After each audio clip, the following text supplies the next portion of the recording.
मालती का अपने ससुराल में पहला करवा चौथ होने वाला था। एक शाम वो मार्केट में आते हुए आसपास के सभी औरतों को करवा चौथ की तैयारी करते हुए देखती है और नई नई साड़ी सूट खरीदते हुए देखती है।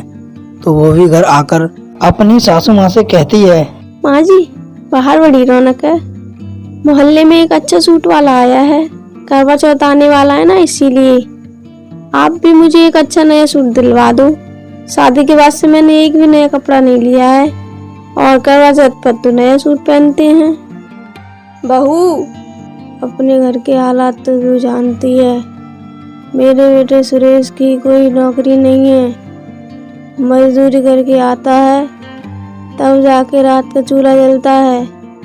ऐसे में तुझे नया सूट कहाँ से दिलाऊं? पर माँ जी, करवा चौथ का व्रत तो रखना है ना, तो उसके लिए एक नया सूट तो चाहिए होगा। देख बहू, अभी बहुत दिन है व्रत में, जब तक अगर कुछ पैसे हुए तो ले लियो कोई सस्ता सा सूट। निर्मला की बात सुनकर मालती बिना आगे बहस किए रसोई में काम करने चली जाती है। शाम को जब मजदूरी करके सुरेश घर आता है तो मालती पहले उसे पानी देती है और फिर उसकी सास आसपास नहीं होती तो मौका देखकर सुरेश से कहती है, सुरेश जी, आपको तो पता है करवा चौथ आ रहा है ना, इसीलिए ये मेरा पहला करवा चौथ है, तो आप भी मुझे उसकी शॉपिंग करवाओ, जैसे बाकी मोहल्ले के पति अपनी पत्नियों को करवा रहे हैं। नई नई पायल, सुंदर सुंदर हार, महंगे महंगे सूट। मालती, तुम भूल गई हो, इस मोहल्ले में सबसे छोटा घर हमारा है। इस मोहल्ले में जो लोग रहते हैं ना, सब अच्छी जगह नौकरी करते हैं, पढ़े लिखे हैं। मैं मजदूरी करता हूँ, उनकी बराबरी नहीं कर सकता। और माफ़ करना, इतने पैसे नहीं हैं मेरे पास कि तुम्हें ये सब दिला सकूं। इसलिए तुम अपनी शादी वाला लहंगा पहन लेना। कितनी औरतें पहनती हैं। शादी का जोड़ा पहन रही हूँ तो दोबारा शादी कर लेती हूँ, बाकी औरतें भी तो करती हैं ना। इतना बोलकर मालती गुस्से में भिनकती हुई रसोई में काम करने चली जाती है। लेकिन सुरेश से कही हुई बातें निर्मला सुन लेती है। दिन गुजरते हैं। करवा चौथ को 2 दिन बचे थे। सब नई नवेली बहुओं को उनकी सास सरगी देती हैं। इसमें रंग बिरंगी चूड़ियाँ, साज श्रृंगार का सामान होता है। निर्मला भी पैसा जमा करके अपनी बहू के लिए शगुन का सामान लाती है, जिसे देखकर मालती कहती है, माँ जी, इतना साधारण सा सामान, ये ना तो चूड़ियाँ ढंग की हैं, ना ही बाकी सामान। बहू, करवा चौथ का व्रत जिसके लिए तू रख रही है ना, उसकी कमाई इतनी नहीं है, तू समझती क्यों नहीं? तू एक गरीब घर की बहू है और गरीब का करवा चौथ ऐसा ही होता है। अब करवा चौथ में भी अमीर गरीब, अरे पूरा दिन जिसके लिए भूखी प्यासी रहूंगी, वो मेरे लिए करवा चौथ पर एक अच्छी साड़ी नहीं ला सकते, मुझे कोई तोहफा नहीं दे सकते। मोहल्ले वाले क्या कहेंगे? मैं उन सब के बीच साधारण सी करवा चौथ की पूजा की थाली लेके जाऊंगी। तो मोहल्ले में जाना ही क्यों है, घर में ही कर लियो पूजा। बस माँ जी, आप तो रहने ही दो। दिन गुजरता है। मालती पूरे दिन मुंह फुलाकर बैठती है। उसको ऐसे गुस्से में उदास देखकर सुरेश को अच्छा नहीं लगता और अगले दिन काम पर जाकर वो अपने ठेकेदार से कहता है, ठेकेदार साहब, आज कोई दूसरा काम बता दीजिए जिसमें मेहनत ज़्यादा हो और पैसे भी, ताकि ना शाम को जब घर जाऊं तो करवा चौथ पर अपनी बीवी को एक नई साड़ी दे पाऊं। काम तो है सुरेश, जोखिम भरा है। भारी भारी पत्थर पहाड़ से टूटेंगे, उनको ढोकर ट्रक में रखना है। एक ट्रक भरने के 500 रुपए की झाड़ी मिलेगी। शाम तक जितने भर देगा ना, उतने पैसे आ जाएंगे। ठीक है, मैं करूँगा। थोड़ा संभाल के करियो, ऊपर से पत्थर गिरने लगे ना तो साइड हो जाइयो। सुरेश ज़्यादा पैसे कमाने के लिए जोखिम भरा काम करने के लिए तैयार हो जाता है।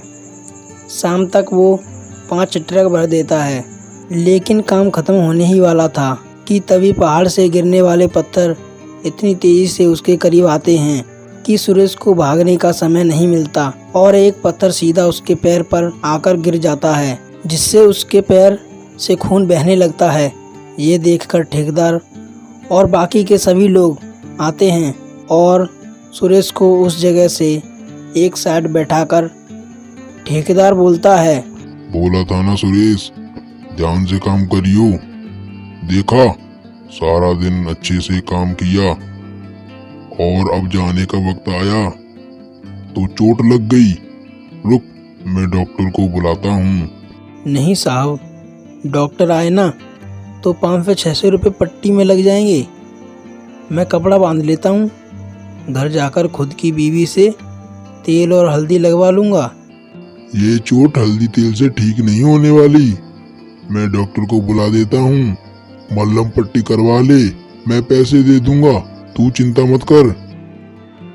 ठेकेदार डॉक्टर को बुलाकर सुरेश के पैर की मल्हम पट्टी करवाता है और उसकी मेहनत की एक दिन की झाड़ी पूरे 2500 रुपये देता है, जिसके बाद लाठी के सहारे ही सही सुरेश घर जाते हुए एक अच्छी सी साड़ी और पायल अपनी पत्नी मालती के लिए लेकर आता है और घर जाकर पहले चुपचाप बैठ जाता है ताकि उसके पैर पर किसी का ध्यान न जाए और फिर वह मालती को आवाज़ लगाता है, मालती, मालती, कहाँ हो?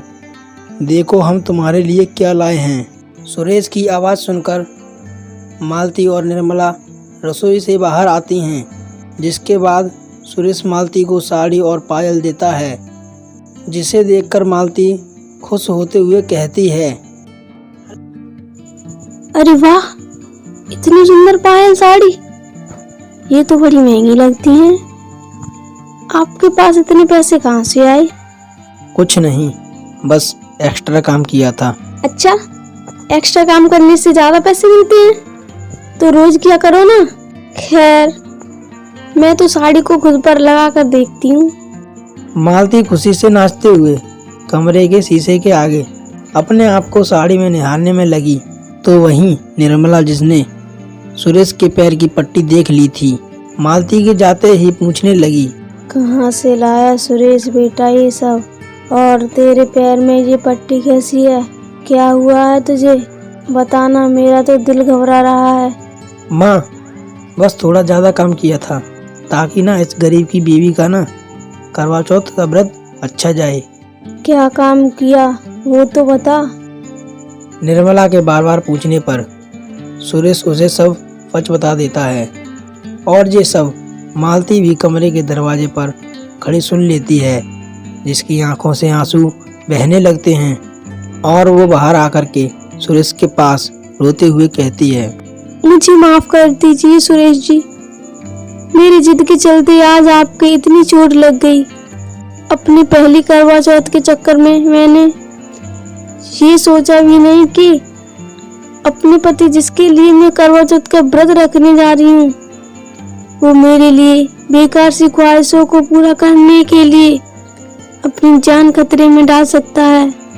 सच में मैं बहुत ही बेकार पत्नी हूँ। करवा चौथ अच्छे से मनाने के लिए मुझे ऐसे महंगे तोहफों की नहीं, बस मेरे पति का साथ चाहिए। नहीं नहीं बहू, ऐसा नहीं बोलते।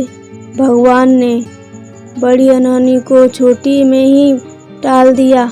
अब देख, जो हुआ उसे कोई नहीं बदल सकता, इसलिए अब अपने पति की मेहनत का मान रख के तू उसकी लाई साड़ी और पायल पहन लियो, लेकिन आगे से ध्यान रखियो, हम गरीब हैं, हमारे लिए करवा चौथ अच्छे से मनाना जरूरी है, लेकिन उसमें जरूरी है कि हम उसे सही विधि से मनाएं, ताकि हमें व्रत का फल मिले और हमारे घर के लोग हमेशा स्वस्थ रहें। माँ जी, मैं समझ गई हूँ, मुझे माफ कर दीजिए। सुरेश जी, आपको बहुत दर्द हो रहा होगा ना पैर में? तुम्हारी खुशी के आगे ना ये दर्द मुझे महसूस भी नहीं हो रही है। अब तुम अपना दिल छोटा मत करो, कुछ भी तुम्हारी वजह से नहीं हुआ है। चलो, कल करवा चौथ है, मैं तुम्हें मेहंदी लगा देता हूँ। आपको आती है? कोई नहीं, जैसी आती है वैसी लगवा लेना। सुरेश मालती के हाथों में मेहंदी लगाता है जो देखने में अच्छी नहीं थी, लेकिन मालती के लिए वो दुनिया के सबसे सुंदर मेहंदी थी, क्योंकि उसके सुहाग ने लगाई थी जिसके लिए वो व्रत रखने वाली थी। अब अगले दिन सुबह जल्दी उठकर सरगी खाकर मालती अपने व्रत की शुरुआत करती है और रात चांद दिखने तक बिना कुछ खाए पिए रहती है।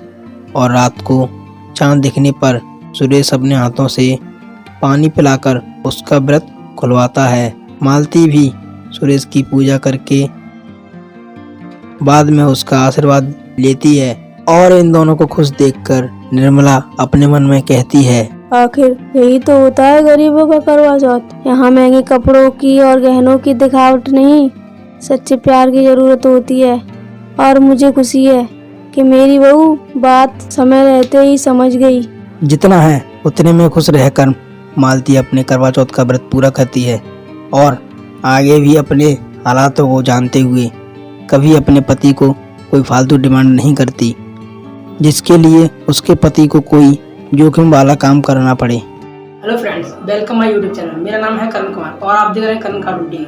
अगर आप हमारे चैनल पर पहली बार आए हैं तो प्लीज़ चैनल को सब्सक्राइब कर लें और बेल आइकन को ऑल पर रखें ताकि हमारी वीडियो की नोटिफिकेशन मिले आपको सबसे पहले। वीडियो को लाइक कर दें, कमेंट करके जरूर बताएं वीडियो कैसा लगा, शेयर करना ना भूलें।